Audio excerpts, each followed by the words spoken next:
He whispered to his mistress in the back of the courtroom. "Don't worry, babe. She's just a housewife. I'll leave her with nothing but the clothes on her back."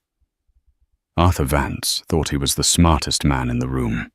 He thought his wife Annie was weak, clueless, and dependent on his paycheck. He was wrong. Dead wrong. In the next hour, a single document would reveal a secret fortune so vast it would turn the hunter into the prey. This is the story of a man who boasted about replacing his wife, only to find out she was the one who owned the very chair he sat in. You are not going to believe how hard the karma hits in this one. The early afternoon sun glinted off the rims of the crystal flutes at Le Bernardin, one of New York City's most exclusive seafood restaurants. Arthur Vance, a man who wore his arrogance like a second skin, swirled the vintage Dom Perignon, watching the bubbles rise. He checked his Rolex Submariner for the third time in 10 minutes. "Relax, Artie," Chloe DeWitt purred, reaching across the pristine white tablecloth to stroke the back of his hand. Her nails were freshly manicured in a sharp, blood-red stiletto shape, a look she knew Arthur loved because it looked dangerous. "It's just a formality. By 4:00 p.m. you'll be a free man, and we can finally stop hiding." Arthur smirked, leaning back in the leather booth. He was 45, handsome, in a rugged way, but his eyes held a coldness that had only grown over the years. As the regional VP of Vanguard Logistics, he was used to crushing competitors and negotiating hard deals. He viewed his marriage to Annie in the same way a contract that had expired. "I'm not worried, Chloe." Arthur scoffed loud enough for the waiter to hear as he refilled their glasses. "I'm just impatient. Annie has been dragging her feet for months. The woman can't even decide what to make for dinner, let alone navigate a high-stakes divorce. She's probably terrified." Chloe giggled a sound that lacked genuine warmth. "Well, she should be. You're taking the penthouse, right? The penthouse, the portfolio, the Aston Martin." Arthur listed them off like grocery items. "I've got a forensic accountant who made sure my official income looks modest for the last 2 years. Annie thinks I'm on a base salary. She has no idea about the offshore bonuses or the shell company in the Caymans." He leaned in closer, his voice dropping to a conspiratorial whisper, though his ego made him project it. "I told her, Chloe. I looked her right in the eye last night and said, 'Annie, you're a sweet girl, but you're simple. You wouldn't know what to do with money if you had it. I'm doing you a favor by managing the separation.'" "And what did she say?" Chloe asked, her eyes gleaming with greed. "Nothing." Arthur laughed, taking a large gulp of champagne. "She just sat there in that raggedy armchair, knitting or reading or whatever boring thing she does, and nodded. She's beaten Chloe. She knows I'm out of her league. I'm trading up, and she knows it." Arthur looked at Chloe, 26, vibrant and entirely focused on his wallet. It was exactly what he wanted. A trophy. Annie, with her quiet demeanor, her charity work, and her refusal to attend his flashy corporate galas, had become a bore. She was a relic of his past, back when he was a nobody trying to climb the ladder. Now that he was at the top, he wanted someone who looked the part. "Let's toast," Arthur raised his glass, "to the end of the dead weight, and to the beginning of the Vance Empire with the queen I actually deserve." They clinked glasses, the sound ringing out like a bell. Across town, in a modest waiting room, Annie Vance sat with her hands folded in her lap. She wore a simple navy dress that Arthur had once called Daudien. She wore no jewelry other than a small silver locket. Her lawyer, a sharp-featured man named Ivan Sterling, walked in. He didn't look like the flashy sharks Arthur hired. He looked like a university professor, tweed jacket, calm demeanor, wire-rimmed glasses. "Are you ready, Annie?" Ivan asked softly. Annie looked up. Her eyes were not red from crying. They were clear. They were dry. They were the eyes of a woman who had done her grieving years ago, the day she realized her husband loved his reflection more than he loved her. "I'm ready, Ivan," she said, her voice steady. "Did he file the financial affidavit?" "He did." Ivan nodded, a small, tight smile playing on his lips. "It's exactly as we predicted. He's claiming poverty relative to his lifestyle. He's hidden the Cayman accounts. He's hidden the crypto wallet." Annie stood up, smoothing her dress. "Good. Let him think he's smarter than everyone else. It makes the fall so much harder." "He has no idea, does he?" Ivan asked, holding the door open for her. "Arthur never looks at the fine print, Ivan," Annie said, stepping out into the hallway. "He only looks at the headlines, and today he's going to learn that I own the printing press." The atmosphere in Superior Courtroom 304 was sterile and cold. The fluorescent lights hummed with a low-frequency buzz that usually induced anxiety in defendants. Arthur Vance, however, strolled in like he was walking onto a yacht. He was flanked by his attorney, Julian Blackwood, a man known in New York legal circles as the Butcher. Blackwood cost $800 an hour and wore suits that cost more than most people's cars. On the other side of the aisle, Annie sat quietly next to Ivan. She didn't look at Arthur. She didn't look at the gallery where Chloe was sitting brazenly chewing gum and scrolling on her phone. "All rise," the bailiff announced. Judge Harrison Thorne entered. He was an older man known for his no-nonsense attitude and his intolerance for theatrics. He adjusted his spectacles and looked down at the docket. "Case number 2944, Vance v. Vance," Judge Thorne read. "We are here for the preliminary hearing regarding asset division and spousal support. Mr. Blackwood, you may proceed." Julian Blackwood stood up, buttoning his jacket with a flourish. "Your Honor, this is a simple case. My client, Mr. Arthur Vance, has been the sole provider for this family for 15 years. Mrs. Vance has not worked a day in that time. While my client is generous, the demands Mrs. Vance is making are frankly extortionate. We are proposing a one-time settlement of $50,000. And she keeps the 2018 Honda. Mr. Vance will retain the marital home, the investments, and his business interests, as he is the sole generator of that value." Arthur leaned back, crossing his arms. He shot a glance at Annie. "Take the 50 grand and run, honey," he thought. "It's more than you're worth." Judge Thorne turned his gaze to the defense table. "Mr. Sterling." Ivan stood up slowly. He didn't have the swagger of Blackwood. He held a single manila folder. "Your Honor." Ivan began, his voice low but carrying to every corner of the room. "We are not contesting the divorce.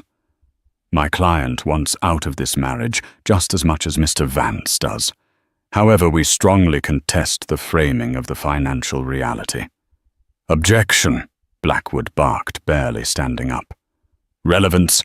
The financial affidavits are filed. Mr. Vance earns a salary of $250,000. The rest is market speculation." "If I may," Ivan continued, ignoring the interruption. "Mr. Vance is under the impression that he is the primary breadwinner. He is also under the impression that the assets in question belong to him." Arthur chuckled audibly. The judge banged his gavel. "Mr. Vance, silence." "Sorry, Your Honor," Arthur said, smirking. It's absurd. I pay the mortgage. I pay the bills. She buys yarn." "Mr. Sterling, get to the point," Judge Thorne said, looking impatient. "The point, Your Honor," Ivan said, opening the folder, "is that Mr. Vance has committed perjury on his financial affidavit. He failed to list the offshore accounts in the Cayman Islands, holding approximately $4.2 million. The room went silent. Arthur froze. He grabbed Blackwood's arm. "How does he know about that?" he hissed. Blackwood looked rattled. "Speculation, Your Honor, proof. We have the bank transfers," Ivan said calmly, handing a stack of papers to the bailiff to pass to the judge. "But that is actually the least of Mr. Vance's problems." "The least?" Judge Thorne raised an eyebrow, flipping through the documents. "Yes," Ivan said. "Mr. Vance claims he wishes to retain his business interests, specifically his position and stock options at Vanguard Logistics. He claims he built the company." "I did," Arthur shouted, standing up. "I took that company from a regional shipper to a national powerhouse." "Sit down, Mr. Vance," the judge roared. Ivan waited for the echo to die down. He turned to look directly at Arthur for the first time. "Mr. Vance, do you know who the majority shareholder of Vanguard Logistics is, the entity listed as Archangel Holdings?" Arthur sneered. "Some investment group in Switzerland. I report to the board. They love me. What does this have to do with Annie?" Ivan turned to Annie. She finally looked up, locking eyes with her husband. Her expression wasn't angry. It was pitying. "Your Honor," Ivan said, "Archangel Holdings is not an investment group. It is a sole proprietorship." He pulled a final document from the folder. "Archangel Holdings is the private investment vehicle of Mrs. Annie Vance." The silence that followed was heavy, suffocating. It felt like the air had been sucked out of the room. "What?" Arthur whispered. The word fell out of his mouth like a stone. "Mrs. Vance comes from the Sterling mining family," Ivan explained to the stunned courtroom. "She inherited her fortune at 22. She wanted to marry for love, not money, so she kept her assets in a blind trust. When Mr. Vance was struggling to get promoted 10 years ago, Mrs. Vance instructed the trust to buy a controlling stake in Vanguard Logistics and recommend his promotion." Arthur's face went pale grey. He looked at the judge, then at his lawyer, then at Chloe. Chloe had stopped chewing her gum. Her phone was in her lap. She was staring at Annie with wide, terrified eyes. "You," Arthur stammered, pointing a shaking finger at his wife. "You own the company. I own 62% of it, Arthur." Annie spoke for the first time. Her voice was soft, but it cut through him like a knife. "I hired you. I promoted you. And for the last 3 years I've been approving your bonuses, hoping you'd eventually feel secure enough to stop cheating on me. But you didn't." "This is a lie," Arthur gasped, looking at Blackwood. "Fix this."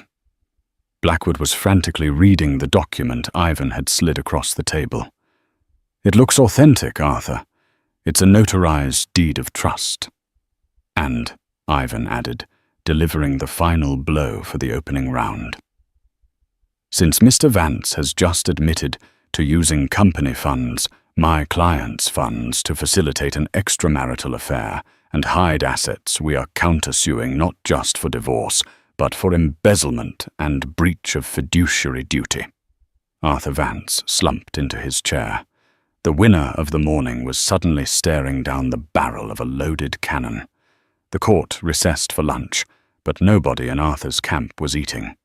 They were huddled in a conference room down the hall, the air thick with panic and the smell of stale coffee. Arthur was pacing his tie, loosened sweat beading on his forehead. "She can't own it. She knits for God's sake. She watches cooking shows. How can she own a multi-million-dollar logistics firm?" "It's called a silent partner for a reason, Arthur." Julian Blackwood snapped, losing his cool. And you just walked into a buzzsaw. Why didn't you tell me she was a sterling? That family is old money. Real money. I didn't know, Arthur screamed. She told me her parents were farmers. Gentlemen farmers, Julian corrected, rubbing his temples. They owned half of Montana, you idiot. In the corner, Chloe was frantically typing on her phone. What are you doing? Arthur snapped at her. Get off Instagram. Chloe looked up, her face hard. The babe persona was evaporating rapidly. I'm checking the stock price of Vanguard. It's dropping. News of the lawsuit leaked. Who leaked it? Arthur demanded. Probably her lawyer, Julian said. It's a pressure tactic, and it's working. The board is going to call you any minute. The board loves me, Arthur insisted, though his voice wavered. The board works for her, Julian reminded him brutally. Arthur, listen to me. We need to settle, immediately. You need to go in there, apologize, and beg for a settlement that keeps you out of jail for the embezzlement. Embezzlement? Arthur laughed nervously. It was just creative accounting. Everyone does it. Using company funds to buy a ring for your mistress isn't creative accounting, it's theft. Julian slammed his hand on the table. And if she presses charges, you're looking at 5 to 10 years. And Chloe, Julian turned to the mistress, you're an accessory. You accepted gifts knowing they were bought with misappropriated funds.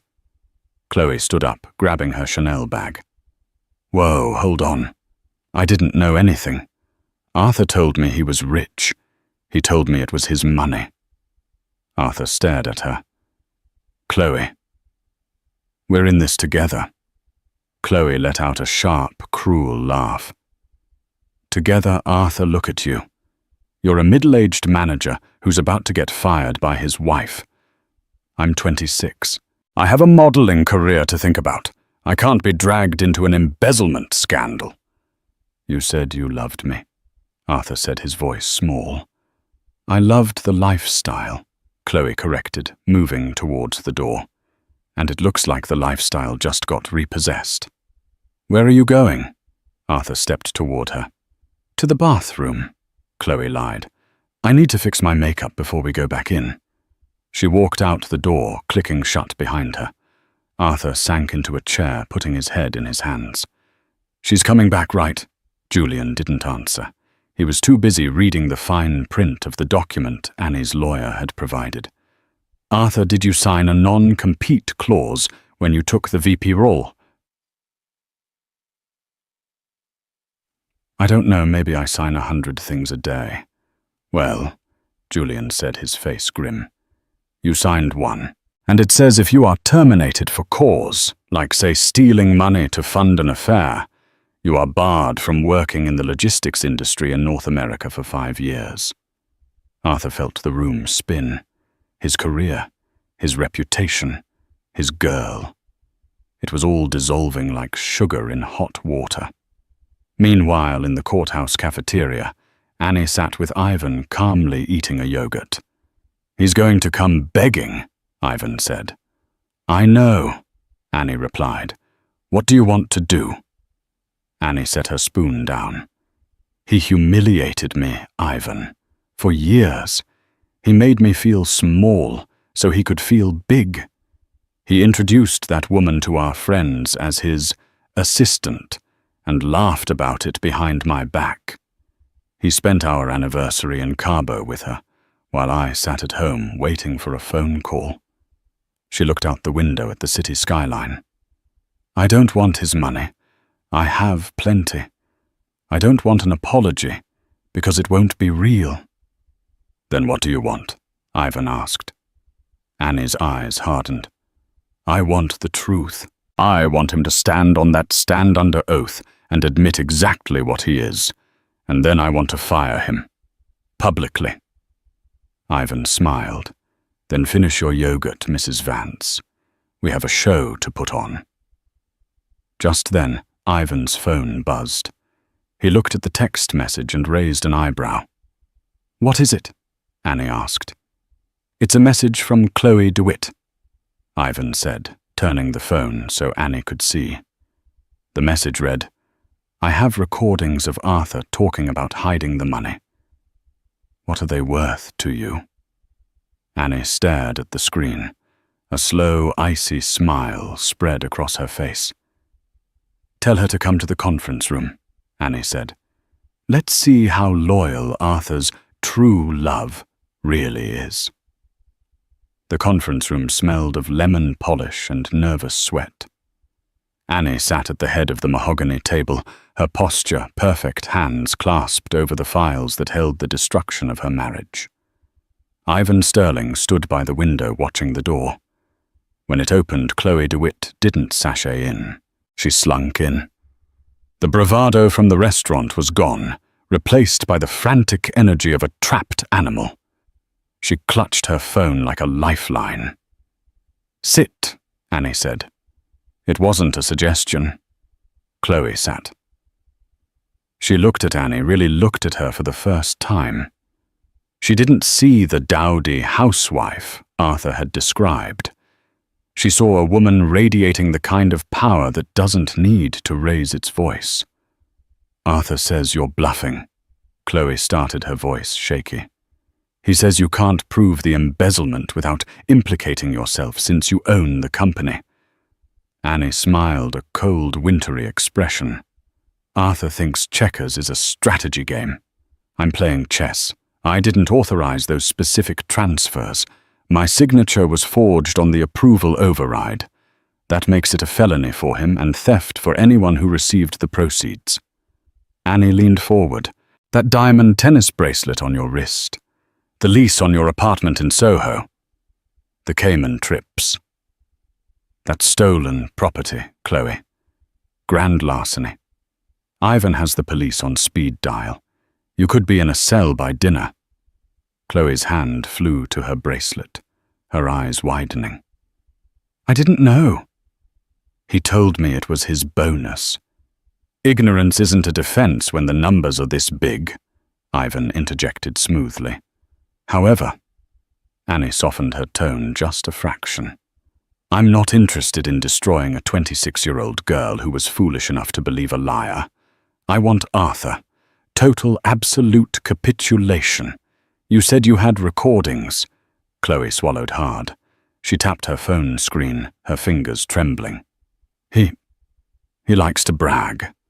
When he drinks, he talks about how he moves the money. He talks about you. Play it, Annie commanded. Chloe pressed play. The tinny sound of Arthur's voice filled the room, accompanied by the clinking of glass and background jazz. She's a patsy, babe. A total patsy.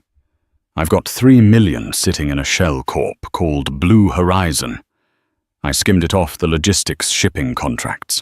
Annie's family money covers the overhead, so nobody notices the profit margins are lower than they should be. I'm literally robbing her blind, and she's knitting me a sweater. Laughter followed. Arthur's laugh, and then Chloe's giggle. Chloe winced at the sound of her own voice. I have dates, times, and the account numbers for Blue Horizon. He wrote them down for me in case anything happened to him. Annie's face remained impassive, though Ivan saw her knuckles turn white. Here is the deal, Annie said. You transfer those files to Ivan right now. You agree to testify that Arthur told you the money was illicit. In exchange, Vanguard Logistics will not pursue you for the return of the gifts or the rent payments. You walk away clean. But you walk away today. You disappear from his life. Done, Chloe said instantly. She didn't even hesitate. She airdropped the files to Ivan's tablet. One more thing, Annie said, as Chloe stood to leave. Why? Why turn on him so fast? Chloe paused at the door, looking back with a mix of shame and bitterness. Because when the judge mentioned prison, Arthur looked at me. He wasn't looking at me like a lover, Annie. He was looking at me like a scapegoat. He would have thrown me under the bus to save his own skin. You might be the wife he cheated on, but at least he respected your money. He didn't respect me at all. Chloe walked out. Annie let out a breath she had been holding. Do we have enough? Ivan tapped his tablet, reviewing the new evidence. Annie, with this audio and the ledger numbers. We don't just have enough for the divorce. We have enough to bury him. The afternoon session of Vance v. Vance began with a palpable tension. The gallery was fuller now. Word had spread through the courthouse that something big was happening in Judge Thorne's courtroom. Even the clerks were whispering. Arthur sat at the defense table looking disheveled. He kept checking the door, waiting for Chloe. She hadn't returned. Mr. Blackwood, call your witness, Judge Thorne ordered. The defense calls Arthur Vance, Julian Blackwood said, though he looked like he'd rather be anywhere else. Arthur took the stand. He adjusted his tie, trying to regain his composure. He was a salesman after all. He could sell anything, even his own innocence. Mr. Vance, Blackwood began. Could you explain the discrepancy in the financial affidavit regarding the offshore accounts? Absolutely. Arthur said, his voice smooth, practicing the lie he had concocted during lunch. It was an administrative error. Blue Horizon is a slush fund for emergency company logistics bribes for customs at international ports, that sort of thing. It's standard industry practice. It's not my money. It belongs to Vanguard. I didn't list it as a personal asset because it isn't one. It was a clever lie. It admitted to a grey area business practice to cover up personal theft. And your relationship with Ms. DeWitt? Blackwood asked, trying to get ahead of the story. A lapse in judgment, Arthur said, hanging his head with practiced remorse. I was stressed. I was carrying the weight of the company on my back while my wife, well, she wasn't involved. I sought comfort. It was wrong, but it has no bearing on the financial division of assets. Thank you, Mr. Vance. Blackwood sat down. Mr. Sterling. The judge nodded to Annie's lawyer. Ivan approached the stand. He didn't hold any papers. He just looked at Arthur. Mr. Vance, you claim Blue Horizon is a corporate contingency fund. That is correct. And you claim you are the sole decision-maker for Vanguard's finances. I am the VP of Operations. Yes. Mr. Vance, are you aware that perjury is a felony? Arthur scoffed. I'm telling the truth. Your Honor. Ivan turned to the bench. We would like to introduce Exhibit D, a digital audio file provided by a witness, Ms. Chloe DeWitt, recorded 3 weeks ago at the St. Regis Bar. Arthur's eyes bulged. He stood up halfway. Objection. That's private. Overruled, Judge Thorne said, leaning in. Play it. The audio played over the courtroom speakers. It was loud, clear, or undeniable. I'm skimming it, robbing her blind, knitting me a sweater. The silence that followed was absolute. The court reporter stopped typing, her mouth slightly open. Ivan let the silence hang for 10 seconds. Mr. Vance, in that recording you explicitly state the money is skimmed and that you are robbing the owner. Did you or did you not use 45,000 of those funds to purchase a Porsche Macan for Ms. DeWitt on October 12th? Arthur looked at the jury box, which was empty, as this was a bench hearing, then at the judge, then at his lawyer. Blackwood had his face buried in his hands. Arthur croaked. And, Ivan continued relentlessly, are you aware that the owner you were robbing blind is the woman sitting right there, the woman who signed your paychecks? She tricked me. Arthur shouted his facade, cracking completely. He pointed a trembling finger at Annie. She trapped me. She knew she watched me do it and didn't stop me. That's entrapment. Judge Thorne slammed his gavel so hard the sound echoed like a gunshot. "Mr. Vance, you will control yourself." The judge glared at Arthur over his spectacles. "You are admitting to embezzlement in my courtroom to justify your adultery. Is that your defense strategy?" Arthur slumped back, defeated. "No, Your Honor." "I have heard enough," Judge Thorne said, closing the file. "The financial dishonesty here is staggering, but the fraud against the marital estate is even worse." The judge turned to the court reporter. "Let the record show that the prenuptial agreement is voided due to fraudulent non-disclosure by Mr. Vance. I am freezing all assets associated with Mr. Vance, including his personal accounts, pending a criminal investigation into the embezzlement of Vanguard Logistics." Arthur looked at Annie. She was looking right at him. She didn't look triumphant. She looked relieved.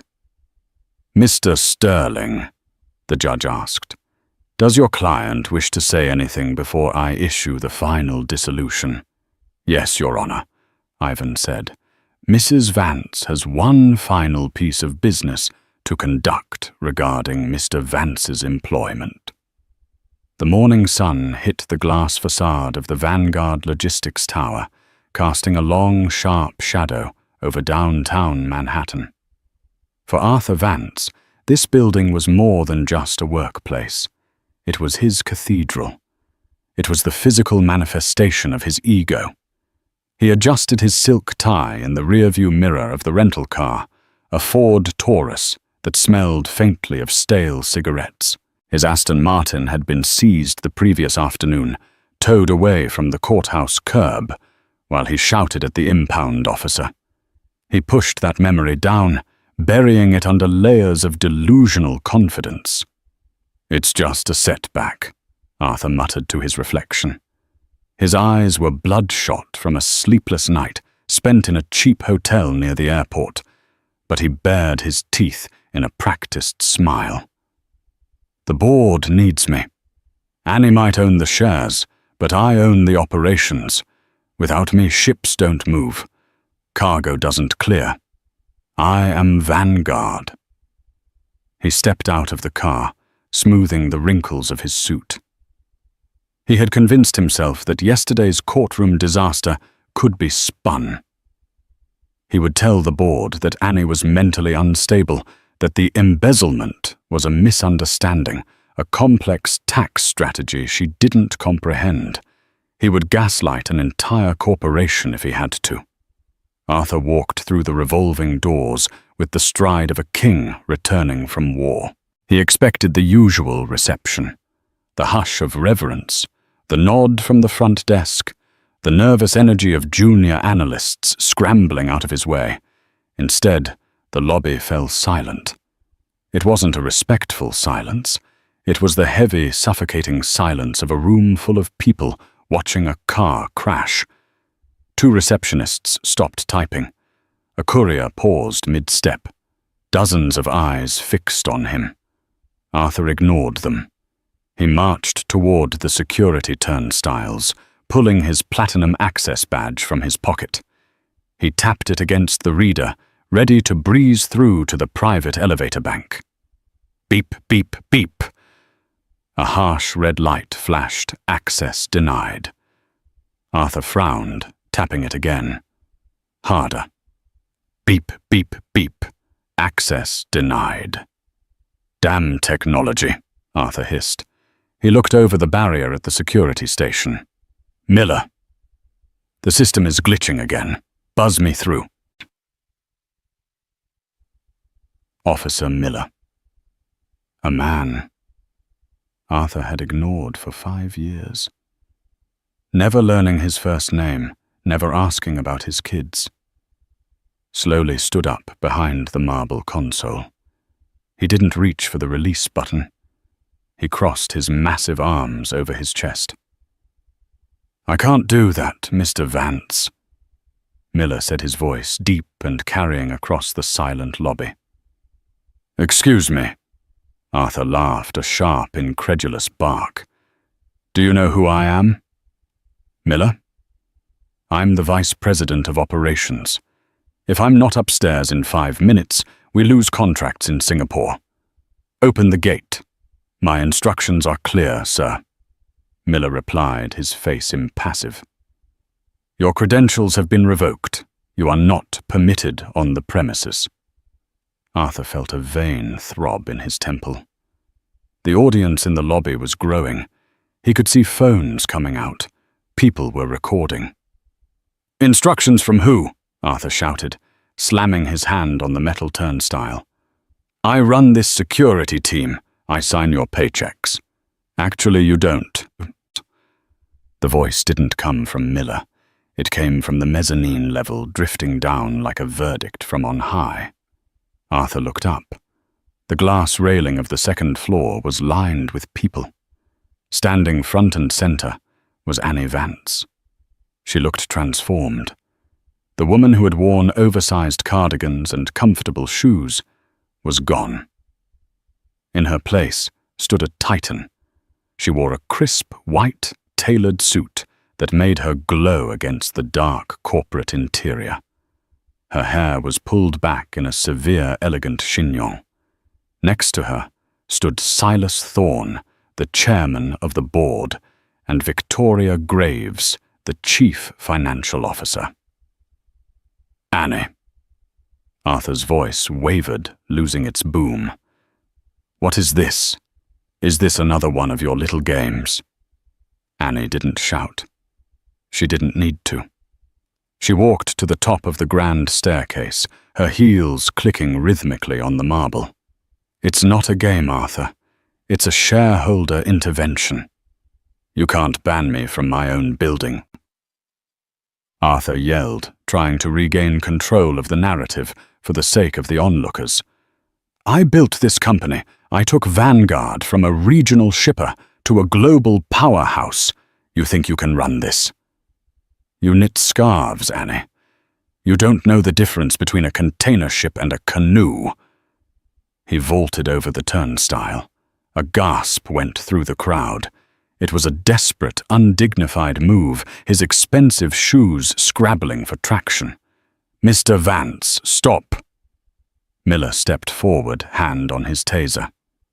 Let him come up, Annie said calmly. Let him see. Miller hesitated, then stepped back. Arthur straightened his jacket, breathing hard, his face flushed a mottled red. He pointed a finger at Miller. You're fired. You hear me? Done. He stormed toward the elevators, pressing the button for the penthouse boardroom. The ride up was excruciating. He stood alone in the mirrored box, staring at his reflection. She's bluffing, he told himself. The board loves me. Silas Thorne and I play golf every Sunday. He won't let her destroy the stock price by firing the golden goose. The doors opened on the 40th floor. The executive suite was usually a hive of activity. Today it was still. The secretaries were at their desks, but no phones were ringing. As Arthur stormed down the hallway, he saw Beatrice, his executive assistant. Beatrice was a woman he had made cry at least once a week for 3 years. He had mocked her weight, her clothes, and her stutter. Beatrice, Arthur barked, get me the Singapore files and a double espresso, now! Beatrice looked up. She didn't flinch. She didn't scramble. She adjusted her glasses and looked him dead in the eye. No. Arthur stopped in his tracks. Excuse me. I don't work for you anymore, Arthur, Beatrice said, savoring the name. Not Mr. Vance, just Arthur. I work for the office of the chairwoman. Arthur snarled and pushed past her desk, throwing open the double doors to the boardroom. They were all there. The 12 members of the board of directors. The people Arthur had spent a decade charming, bribing with dinners, and impressing with inflated quarterly reports. But Annie was at the head of the table, his seat. "You're late, Arthur," Silas Thorne said coldly. Silas didn't look like his golf buddy today. He looked like a shark smelling blood. "Silas, thank God." Arthur walked in, spreading his hands. "You have to put a stop to this insanity. My wife is having a breakdown. She's interpreting a standard slush fund as embezzlement. You know how the industry works. We need that liquidity for bribes in Panama. Tell her." Silas didn't smile. He slid a thick document across the mahogany table. "We've been reviewing the Blue Horizon accounts since the court revelation yesterday, Arthur. It wasn't used for bribes in Panama. It was used for Cartier bracelets in Manhattan. It was used for a villa rental in Tuscany for you and Miss DeWitt. It was used to pay off your gambling debts in Vegas. Creative accounting," Arthur insisted, sweat beading on his forehead. "I was going to pay it back. It was a loan. It was theft." Victoria Graves, the CFO, cut in. "And under the Sarbanes-Oxley Act, it exposes the entire board to liability if we don't act. You haven't just stolen from Annie. You've endangered us all." Arthur looked around the room. He saw no allies, only executioners. "So what?" Arthur sneered, dropping the nice guy act. "You're going to fire me, go ahead. The stock will tank, the shareholders will revolt. I am the face of this company." "Actually," Annie spoke up, her voice cutting through the tension like a razor, "the stock is up 4% this morning." Arthur froze. "What?" "We issued a press release at 8:00 a.m., Annie explained, tapping the screen of her tablet, "announcing a restructuring of leadership to focus on transparency and ethical governance. The market loves it. They were tired of your volatility, Arthur. They were tired of the lawsuits. It turns out you weren't the golden goose. You were the liability." She stood up. The movement was graceful, authoritative. She walked around the table until she stood directly in front of him. "We voted 20 minutes ago," Annie said. "The motion passed unanimously. You are terminated effective immediately for cause. That means no severance, no golden parachute, no stock options. Your vested shares are being clawed back to cover the embezzled funds." "You can't take my stock," Arthur whispered, the reality finally piercing his armor. "That's millions." "Read your contract, Arthur," Annie said. "The one you signed without reading, because you were too busy staring at the intern. Clause 14B, gross misconduct and criminal activity, results in total forfeiture of equity. You leave with nothing." Arthur felt the room spinning. He looked at the window, the view of the city. He thought he conquered. It felt like the glass was closing in. "Annie," he choked out his voice, small, pathetic. "Please. I have nothing else. The court froze my bank accounts. The house is gone. If you take this job, I'm destitute." He reached out to touch her arm. "Don't," Silas Thorne barked. 2 large security guards stepped out from the shadows of the room. Annie didn't flinch. She looked at his hand, the hand that had slipped a ring onto her finger 15 years ago, and then slipped it off to touch countless other women. "You're not destitute, Arthur," Annie said softly, but the softness was the kind that precedes a killing frost. "You have your freedom. For now. Until the indictment comes down next week. I suggest you use this time to find a public defender. I hear they're very budget-friendly." She pulled a white envelope from the table and held it out. "What is this?" Arthur asked, staring at it. "A restraining order," Annie said. "And a bill for the forensic audit. Security will escort you out. You are not to return to your office to collect personal effects. We will box them and ship them to Well, wherever you're sleeping tonight." "Annie, wait! Get him out of my sight," Annie commanded, turning her back on him to address the board. "Now regarding the Q3 projections." The guards grabbed Arthur by the arms. It wasn't a gentle guide. It was a forceful removal. "Get your hands off me!" Arthur screamed as they dragged him backward through the double doors. "I am the vice president. I built this." They dragged him past Beatrice. She didn't look up. She just took a sip of her coffee. They dragged him past the glass-walled conference rooms where junior executives men, Arthur had mentored men. He had bullied, watched with open mouths. He saw smirks. He saw iPhones held up recording the downfall. The elevator ride down was silent, save for Arthur's ragged breathing. He tried to smooth his suit, tried to regain some dignity, but the guards held him tight. When the doors opened to the lobby, it was even more crowded than before. Word had spread. The king was dead. Officer Miller was waiting at the turnstiles. As the guards shoved Arthur through the exit, Miller stepped forward. He held a cardboard box. It was small. "Your things, Mr. Vance," Miller said, shoving the box into Arthur's chest. Arthur looked inside. It didn't contain his awards. It didn't contain his expensive fountain pens. It contained a half-empty bottle of mouthwash, a stress ball, and a framed photo of him and Annie from 10 years ago face down. "This is it," Arthur stammered. "Where is my Mont Blanc set? Where is my humidor? Company property," Miller said, a hint of a smile touching his lips. "Purchased with the corporate card. It stays." Arthur stumbled out through the revolving doors, spilled onto the hot pavement of the New York City sidewalk. The humidity hit him like a physical blow. He clutched the pathetic box to his chest. Passers-by walked around him, annoyed that he was blocking the flow of traffic. To them, he wasn't a fallen tycoon. He was just another guy in a suit having a bad day. He looked up at the tower one last time.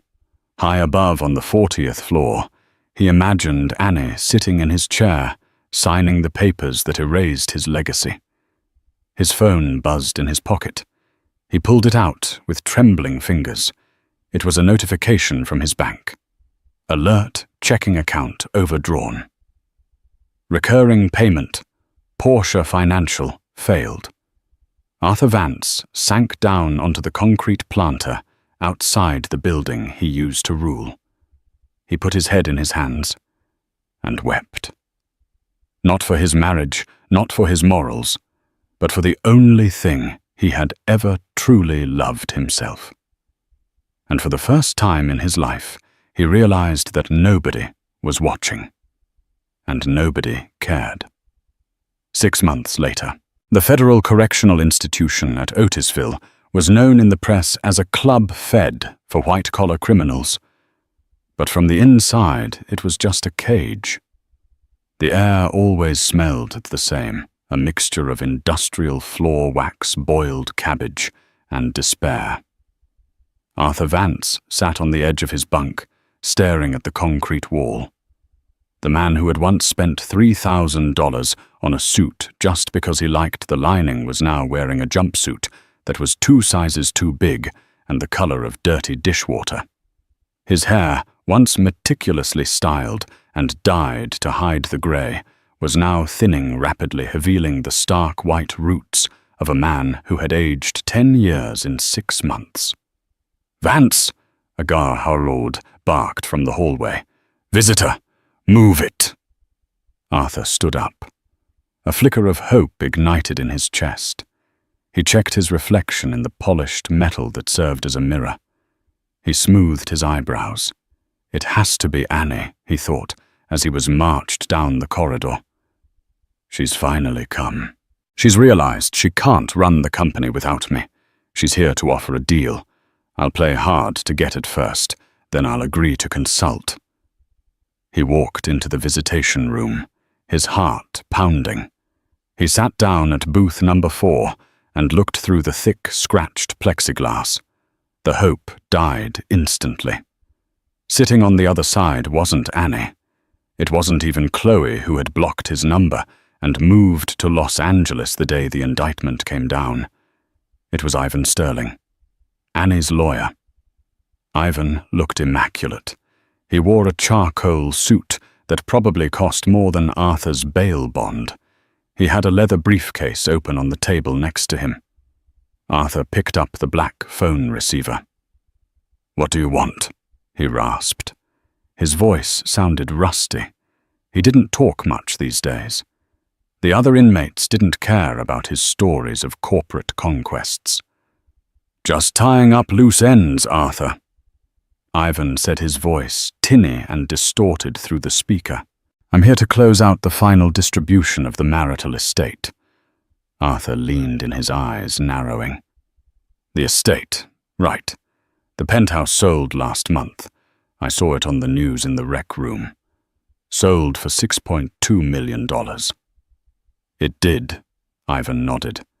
"So where's my half?" Arthur demanded, a spark of his old arrogance flaring up. "Even with the restitution to Vanguard, there has to be equity.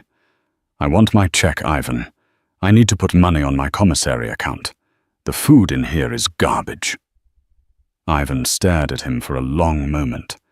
It was a look of profound professional pity. He reached into his briefcase and pulled out a single sheet of paper, a spreadsheet with lines of red ink. He pressed it against the glass. "You need to look at the math, Arthur." Arthur squinted at the numbers. "What is this?" "That is the reality of your life," Ivan explained calmly.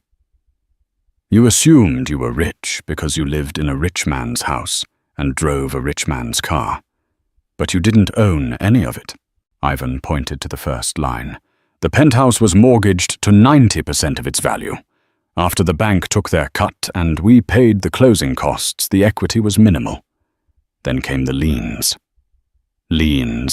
The restitution order for the embezzlement." Ivan ticked them off on his fingers. "The legal fees for your defense, which you never paid, so your lawyers placed a lien on the estate. The credit card debt, Arthur, you had $150,000 across 5 cards. You were financing a millionaire's lifestyle on Visa and MasterCard." Arthur felt a cold sweat breaking out on his neck. "But the Aston Martin, the boat." "Leased," Ivan said ruthlessly. "All of it. You owned nothing. You were renting an identity." Ivan pulled a check from his pocket. It was pale blue. He slid it through the small slot at the bottom of the partition. Arthur grabbed it. His hands were shaking. He looked at the amount. "Pay to the order of Arthur Vance. Amount $400.50. Arthur stared at the number. $400. It wouldn't even buy a bottle of the champagne he used to drink with lunch. "This is a joke," Arthur whispered, looking up with wild eyes. "You cooked the books. You and Annie stole my money. It's not a joke, Arthur. It's the balance. That is exactly what you are worth." Arthur crumpled the check in his fist. He wanted to scream, to throw the chair, but he knew the guards would tase him. He took a deep breath, trying to find an angle. Any angle. "How is she?" Arthur asked, changing tactics. He forced a sneer onto his face. "Is she miserable? Is the company tanking I give it another 6 months before the board comes out begging for me to save them?" Ivan chuckled. It wasn't a mean laugh which made it worse. It was a genuine amused sound. "Vanguard stock is up 18% since you left," Ivan said, delivering the news like a weather report. "Annie implemented a profit-sharing model that you always blocked. Productivity is through the roof. The employees actually like coming to work now." "She got lucky," Arthur muttered. "She's just a housewife." "She's the chairwoman of the board, Arthur, and she's good at it. But that's just her Tuesday." Ivan leaned in closer to the glass. "She's in Italy right now. Tuscany. She's renting a villa with her own money, not company funds. She's taking painting classes. She looks 10 years younger. Is she with anyone? Arthur asked. He hated himself for asking, but he had to know. He needed to know if he had been replaced. She's with herself, Arthur, Ivan said. And she's finally happy. She told me to tell you something if you asked. Arthur looked up. What did she say? That she misses me? Ivan shook his head. She said to tell you that she doesn't hate you. Hate takes energy, and she doesn't want to waste any more energy on you. She said she's grateful. Grateful, Arthur blinked. For what? For showing her exactly how strong she is, Ivan said, standing up and buttoning his jacket. She spent 15 years thinking she needed you to navigate the world. You proved that you were just the anchor holding her back. Ivan picked up his briefcase. Enjoy the $400, Arthur. Try not to spend it all in one place. Wait, Arthur shouted, slamming his hand against the glass. Ivan, wait. You can't leave me here. I have no one. My parents won't answer my calls. Chloe is gone. I'm all alone. Ivan didn't look back. He walked out of the room. The heavy steel door clanging shut behind him with a sound of finality that echoed in Arthur's bones. Arthur sat there in the silence. He looked down at the crumpled check in his hand. $412.50. For 15 years he had boasted. He had strutted through the world believing he was the smartest man in every room. He had told his mistress that he was going to replace his wife, leave her with nothing, and ascend to the throne he deserved. The irony tasted like ash in his mouth. He had succeeded in his plan in a way. He had left his wife. She was gone, and he was definitely starting a new life. He stood up slowly as the guard approached. "Time's up, Vance," the guard grunted. "Let's go."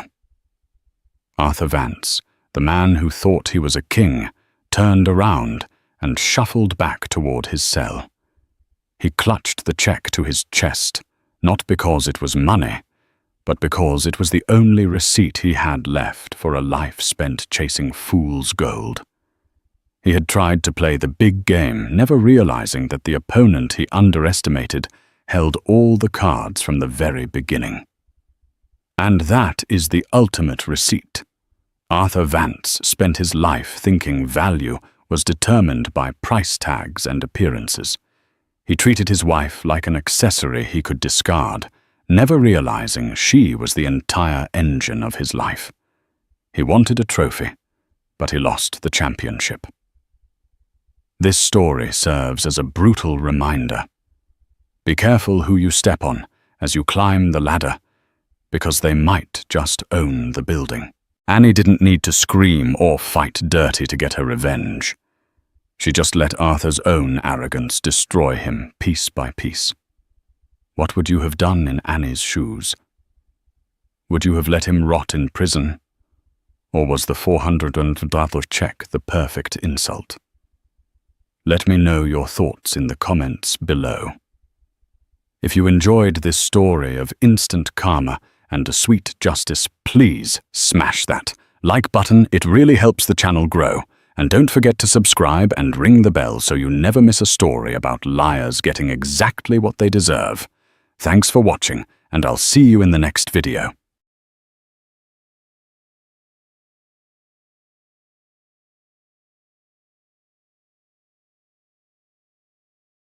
The champagne flute didn't just fall, it was dropped, shattering the silence of the ballroom the moment she walked in.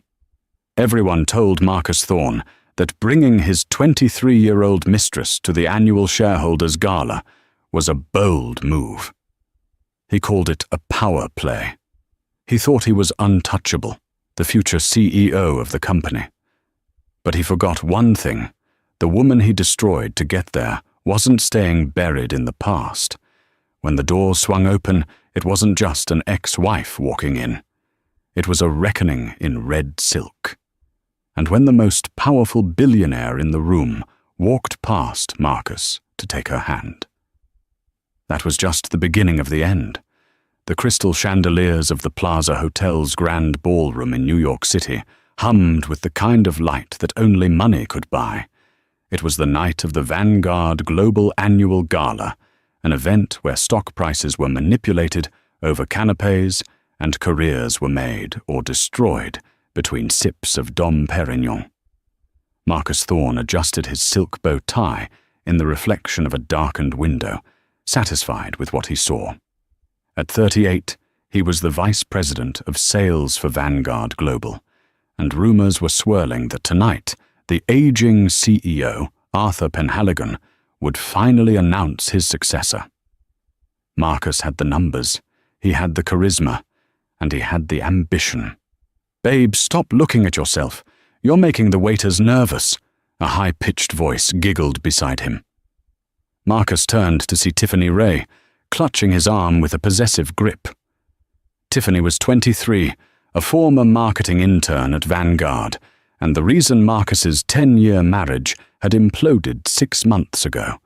She was wearing a dress that was perhaps a shade too bright, a neon fuchsia that clashed aggressively with the understated elegance of the room, and a neckline that plunged dangerously low. "I'm not looking at myself, Tiff," Marcus lied, flashing his signature shark-like grin. "I'm looking at the future. This is it. Tonight, I take the throne." Tiffany pouted, tracing a finger down his lapel. "And when you're CEO, do I get an office with a view? Or maybe just a credit card with no limit?" "You get whatever you want," Marcus murmured, though his eyes were already scanning the room, looking for board members to charm. Bringing Tiffany was a calculated risk. His divorce from Eleanor was messy. It had been finalized only 3 weeks ago. Eleanor had been the good wife, supportive, quiet, the one who proofread his reports at 2 a.m. and raised their daughter while he climbed the corporate ladder. But Elena was plain. She was safe. Tiffany was a trophy, a signal to the other wolves in the room that Marcus took what he wanted. However, as they moved deeper into the room, the atmosphere shifted. Conversations paused, heads turned. It wasn't the admiration Marcus was used to, it was scrutiny. "Is that the intern?" He heard a whisper from a cluster of wives near the ice sculpture. "The ink isn't even dry on the divorce papers," another voice murmured. "Disgraceful." Marcus stiffened. He squeezed Tiffany's arm a little too hard. "Smile," he hissed under his breath, "and stand up straight." "You're hurting me," Tiffany whined, pulling away slightly. "Why are they staring? Is it the dress? I told you it was a killer dress." "They're staring because they're jealous," Marcus said, though a cold drop of sweat trickled down his spine. He spotted George Holloway, the CFO, and steered Tiffany toward him. George was an old-school guy, family-oriented. This would be the test. "George!" Marcus boomed, extending a hand. "Great turnout, isn't it?" George Holloway turned, his face hardening instantly as his eyes flicked from Marcus to Tiffany. He didn't take Marcus's hand immediately.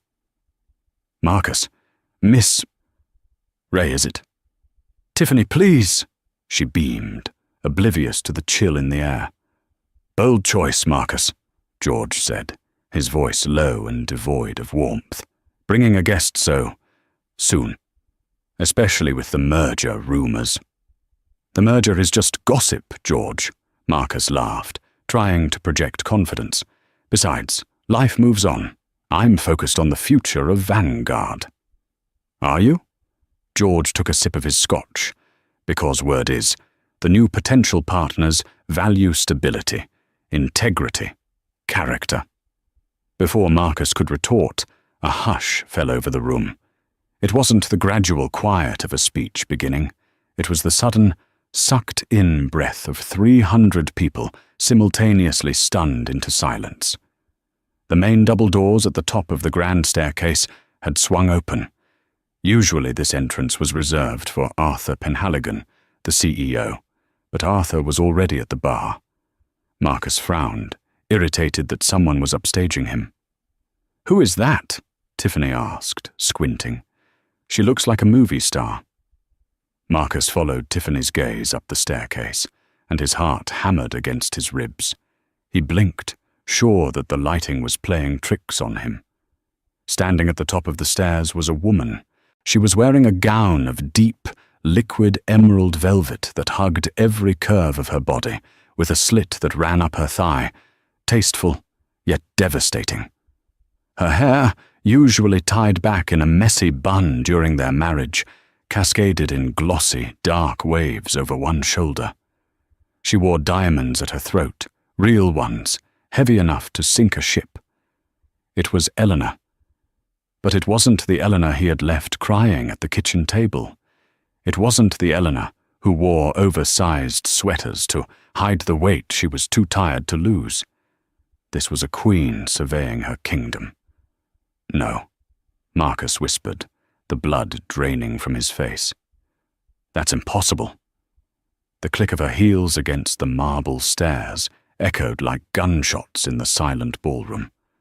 Elena Vance descended slowly, her chin held high, her expression unreadable. Marcus felt paralyzed. In the 10 years they had been married, he had never seen her look like this. He had convinced himself that she was nothing without him. He had told his friends that she was holding him back, that she was a boring, stay-at-home mum who didn't understand his world. Seeing her now, commanding the attention of New York's elite without saying a word, shattered his reality. "Marcus!" Tiffany tugged on his sleeve, her voice laced with panic. Is that your ex-wife?" "Shut up," Marcus snapped, unable to tear his eyes away. As Eleanor reached the bottom of the stairs, the crowd parted for her like the Red Sea. It wasn't just respect, it was curiosity mixed with awe. Why was the discarded wife here? How did she get an invite? The security at the Vanguard Gala was tighter than the Pentagon. You didn't just crash this event. She began to move through the crowd, and Marcus watched in horror as people who had shunned him moments ago, the wives of the board members, the high-level investors, greeted her warmly. "Elena, darling, you look magnificent." It was Mrs. Halloway, George's wife. She embraced Elena, kissing her on both cheeks. "Thank you, Margaret."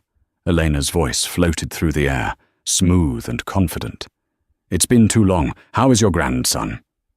Marcus felt a surge of irrational anger. She knows them. Since when does she know Margaret Halloway? During their marriage, Marcus had always kept Eleanor separate from his work life, claiming she wouldn't fit in. Now, it seemed, she fit in better than he did. He had to stop this.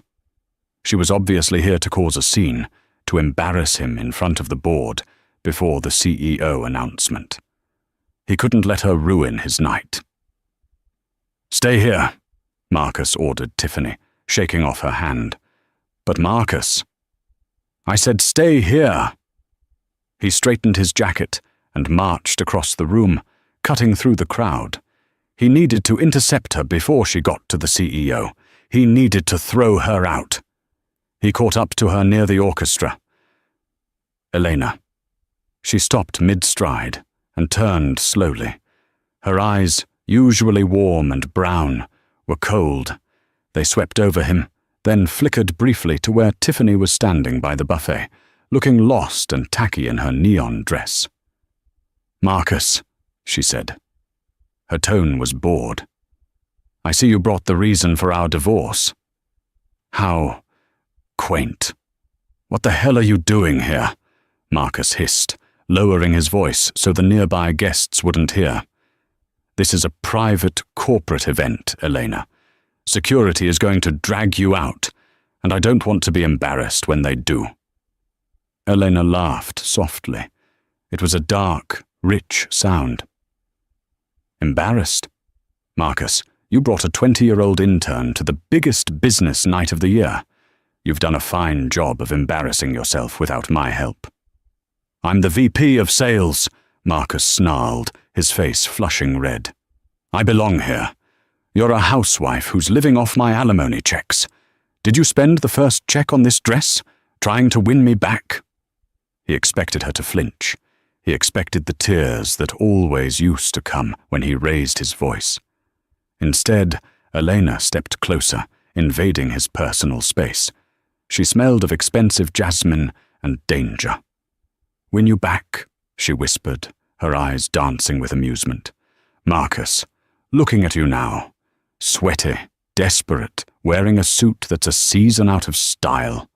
I honestly wonder how I tolerated you for a decade. You. And as for the alimony, she interrupted, I haven't touched a cent. I donated it all to a charity for women starting over. I don't need your money. Then how? Marcus gestured frantically at her diamonds, her dress. Who is paying for this? Who are you sleeping with? Elena's expression hardened. Careful, Marcus.